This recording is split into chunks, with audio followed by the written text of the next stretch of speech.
Brenda një jave shënohet incidenti i 4 elektoral në qarkun e Shkodrës. Përfaqësuesit e Partisë Socialiste akuzojnë policinë se ka dhënuar zyrën e tyre elektorale dhe ka hequr flamujt. Socialisti Tom Doshi deklaroi se 10 forca policie kanë qenë të angazhuara në aksione, më pas kanë shoqëruar forcërisht në komisariat 2 aktivistë të PS-s, Ardian Kiri dhe Gjindreu. Ata kanë të vunë flamujt, siç kanë vunë edhe subjekte tjera politike. Ka ardhur policia dhe 2 prej tyre i kanë arrestuar.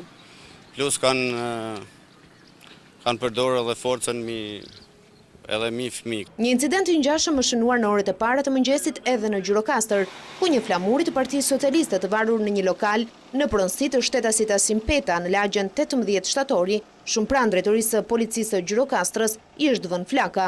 Grupi hetimor ka nisur hetimet ndërsa nuk dihet ende nëse zjarri ka qenë i qëllimshëm.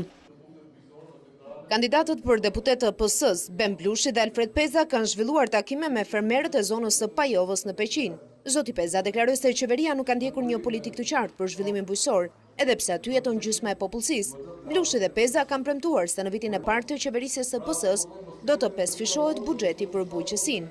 Nëse fshati kollitet, qyteti është i smur.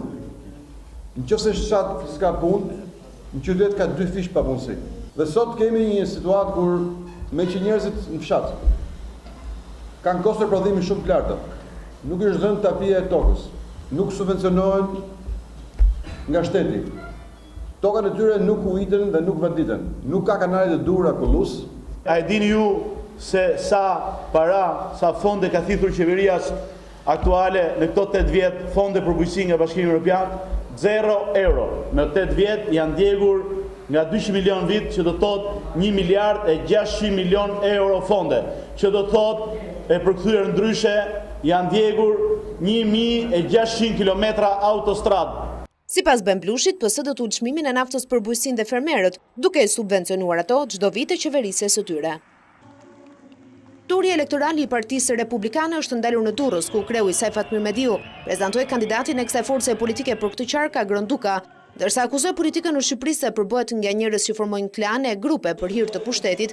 Mediu theksoi se Duka tashmë ka një kontratë me PR-n, pasi tentuan t'i ndërprisnin karrierën politike. Një forcë politike mund zhvillohet vetëm kur ka njerëz me vlera në krah, njerëz të cilët nuk njohin kompromisin e keq. Politika shqiptare është bërë politika e njerëzve të mbruar, për të krijuar grupe dhe klane, për të shërbyer pastaj në pushtet në mënyrë të verdhë. Sipas Mediut, në zgjedhjet e 23 qershorit, republikanët nuk synojnë vetëm të kenë përvojësim në parlamentin e ardhshëm.